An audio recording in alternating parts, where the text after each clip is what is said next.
Olá pessoal, vamos à nossa segunda aula aqui sobre subespaços vetoriais. Na aula passada a gente introduziu o conceito de subespaço vetorial e nessa aula aqui a gente vai fazer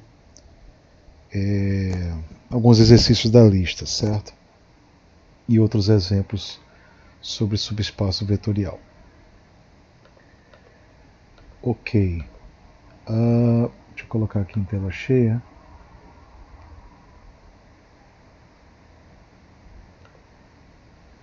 Muito bem, na aula passada a gente introduziu o conceito de subespaço vetorial.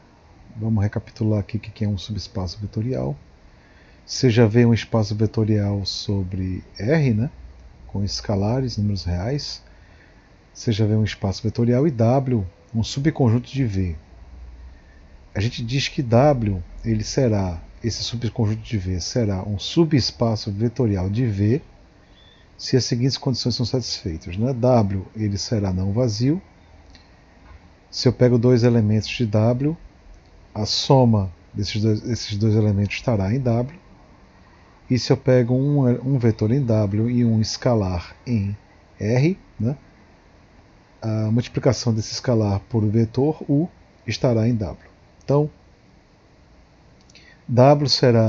um subconjunto W será um subespaço vetorial de V se essas três condições aqui forem satisfeitas, certo? Muito bem. Então a gente vai fazer alguns exercícios aqui. Um exercício 1 do Calioli, página 63. É um exercício que está na lista. Quais dos seguintes conjuntos W abaixo são subespaços vetoriais de R3? Bom, como eu falei na aula passada, lembra-se que quando não falarmos nada a respeito das operações de soma e multiplicação por escalar, o Rn ele será munido das operações naturais, certo? Aquelas operações de soma e multiplicação por escalar, aquelas clássicas, né? Quando eu não falar nada, está subentendido isso, tá bom? Muito bem, primeira questão é W, ele define como sendo o conjunto dos números x, y, z, conjunto dos vetores x, y, z, da forma x, y, z, onde a primeira coordenada x é 0. A pergunta é se isso aí é um subespaço vetorial. Bom, a resposta é sim, né? Porque, veja só, W ele é não vazio, obviamente, né? Por exemplo, qualquer vetor em R3 cuja primeira coordenada é 0 é um elemento de W. Então, obviamente, ele é não vazio. Eu vou pegar dois vetores em W. Vetores em W, genericamente, podem ser escritos como sendo sempre a primeira coordenada 0 e as outras duas quaisquer números, né? Então, eu vou pegar A e B, dois vetores em W. Quando eu somo A mais B, a minha primeira coordenada continua sendo nula. Eu estou somando vetores via a operação natural de soma de vetores em R3, certo? Então, A mais B ele vai ser esse vetor aqui, cuja primeira coordenada é nula e, portanto, o vetor A mais B está em W. Se eu pego um número real, um escalar alfa, e A um vetor em W, né? Se está em W, a primeira coordenada é nula. Então, quando eu multiplico alfa vezes o vetor A minha primeira coordenada, obviamente, continua sendo nula e, portanto, alfa vezes A ele é um vetor em W. Logo, W ele será um subespaço vetorial.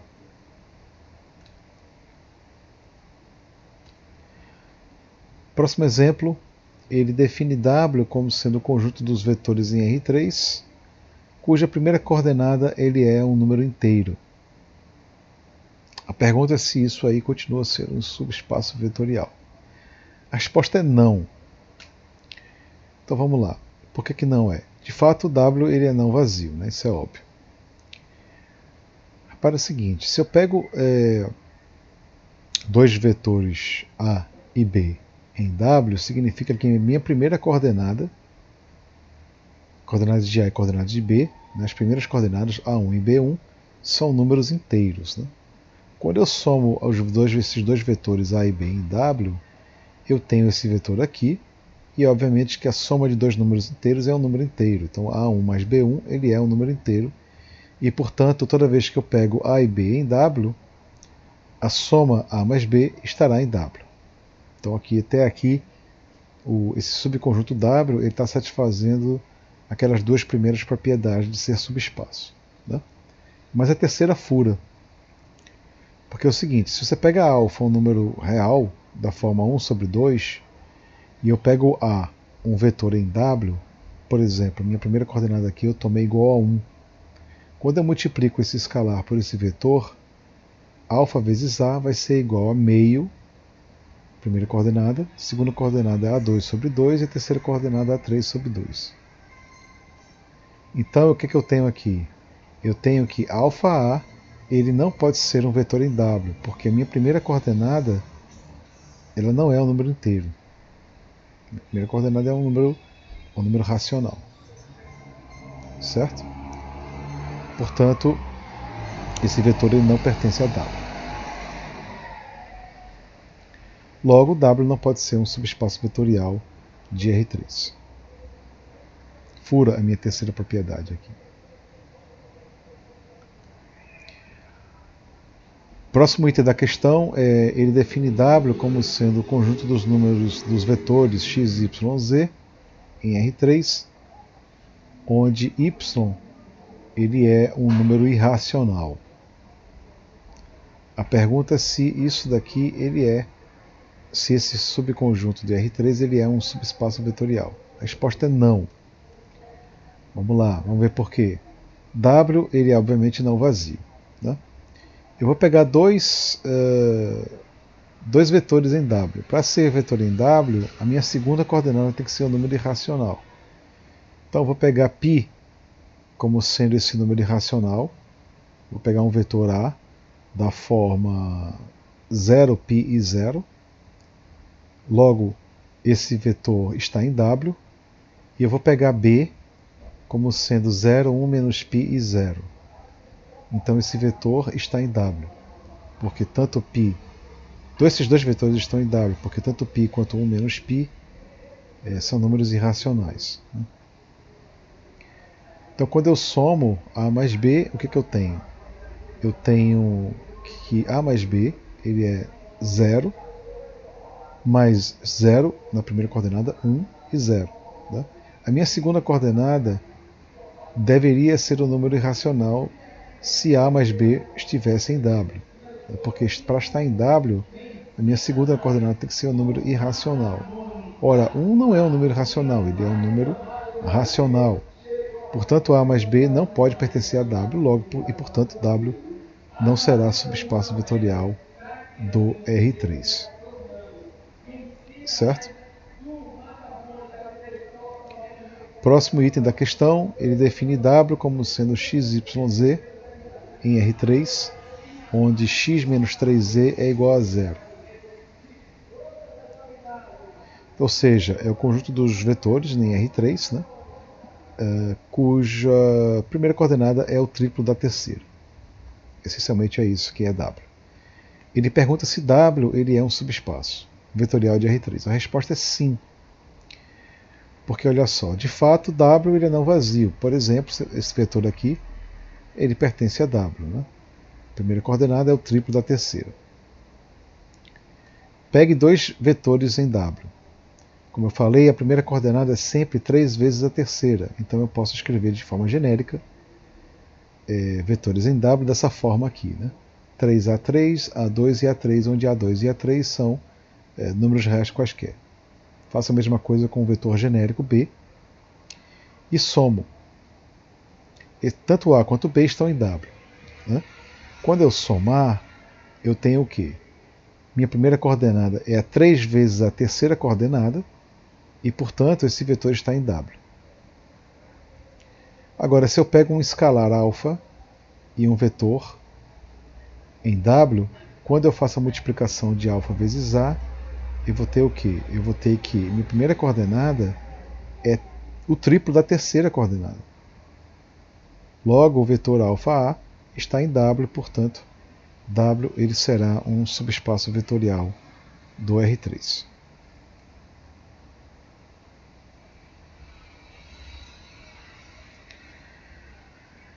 Ok, pessoal. Próximo exemplo, a gente vai pegar o meu espaço vetorial como sendo V, né, o conjunto de todas as funções de R para R. Eu vou equipar esse conjunto com as operações de soma e multiplicação por escalar da seguinte forma. Se eu pego dois vetores f e g em V grande, então como é que eu somo o vetor? Eu vou somar essas duas funções da seguinte forma. F mais g, né, avaliado no ponto x, vai ser igual a f de x mais g de x. Alfa vezes f, né, a multiplicação do escalar a alfa vezes a função f, vai ser essa função aqui, alfa f avaliada em x. Isso aqui vai igual a alfa vezes f de x para cada x número real. Então é assim que a gente vai somar vetores, né, nesse espaço vetorial aqui de todas as funções reais de R para R. Certo? Muito bem. Eu vou pegar W como sendo o subconjunto de V, né, formado pelas funções de R para R, né, é o conjunto das funções, né, W vai ser o conjunto das funções, das funções f, onde f é uma função par. Lembrar vocês do que é uma função par? Função par é aquela função que f de x é igual a f de menos x para todo x número real. Tá bom? Então W ele é o subconjunto desse espaço vetorial aqui, né, de todas as funções de R para R, constituído pelas funções pares. Então é o conjunto de todas as funções pares, meu conjunto W. E a pergunta é se W ele é um subespaço vetorial de V grande. A resposta é sim. W ele é um subespaço vetorial de V grande. E vamos lá verificar aquelas três propriedades. Né? Bom, W é não vazio? Obviamente que é, né? Uma função par, por exemplo, bem conhecida, é você pegar a parábola. Essa aqui é uma função par. Portanto, W é não vazio. Bom, eu vou pegar dois vetores, duas funções, que estão em W, ou seja, funções pares. E eu vou pegar alfa, um escalar. Eu vou somar essas duas funções pares. A pergunta é, a soma de funções pares, a soma de duas funções pares é uma função par? A resposta é sim.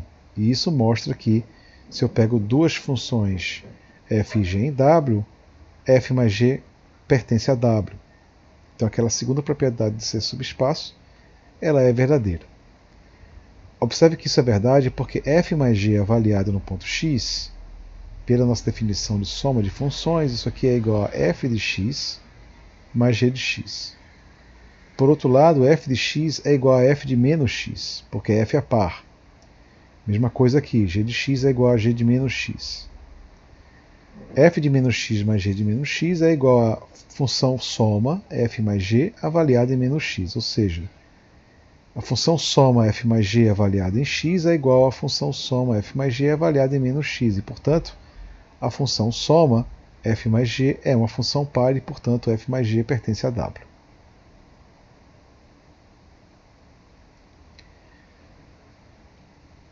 Além disso, quando eu pego uma função par, ou seja, quando eu pego uma função que está em W e multiplico por um escalar alfa, essa aqui é a minha definição de multiplicação por escalar. Né?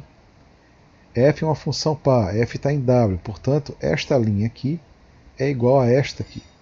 F de x é igual a f de menos x. Por outro lado, este número é igual a este número aqui. Alfa-f é a função alfa-f avaliada em menos x.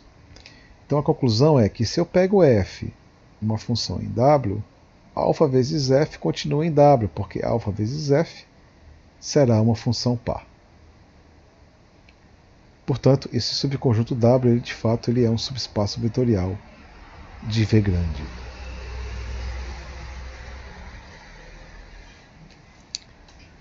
Ok, pessoal, Vamos agora a alguns exemplos de subconjuntos que não são subespaços vetoriais.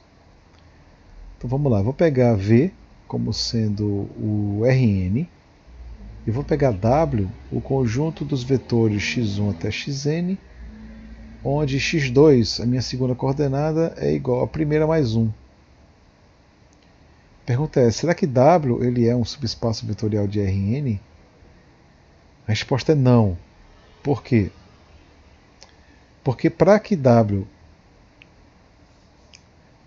seja um subespaço vetorial de V, de Rn, é necessário, a gente viu isso na aula passada, que W, esse conjunto contenha o elemento neutro. Né? Mas o elemento neutro, que é o vetor nulo no Rn, ele não pertence a W. Porque o elemento neutro em Rn ele é o vetor nulo, formado pelos vetores 0, 3 pontinhos, 0. Todo mundo é 0. E esse elemento neutro, o vetor nulo, ele não pertence a W, porque ele não é um vetor dessa forma aqui, cuja segunda coordenada é x1 mais 1, e a primeira mais 1. Né? A minha segunda coordenada é 0, e a primeira coordenada é 0, portanto, o elemento neutro nunca pertenceria a W, portanto, W não pode ser um subespaço vetorial de Rn. Próximo exemplo é pegar, por exemplo, o V, o meu espaço vetorial, como o plano cartesiano, e pegar W como sendo o conjunto dos pares ordenados, x1, x2, tal que x2 é igual ao módulo do x1.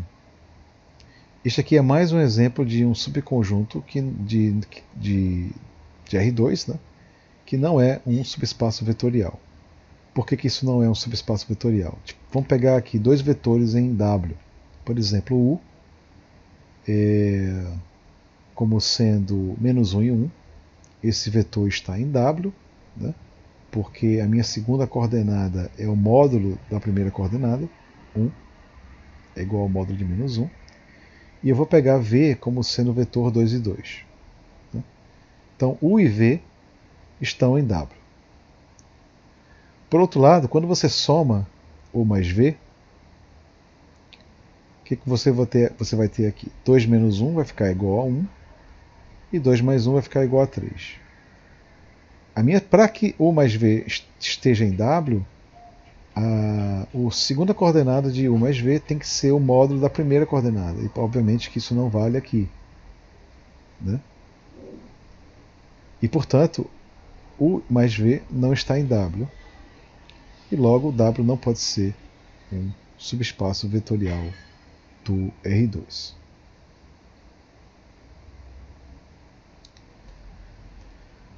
Ok, pessoal. Na próxima aula, eu vou parar por aqui. Essa aula aqui vai ser mais curta. Na próxima aula a gente continua nossa discussão sobre subespaços vetoriais. E eu acabo por aqui. Um grande abraço, pessoal.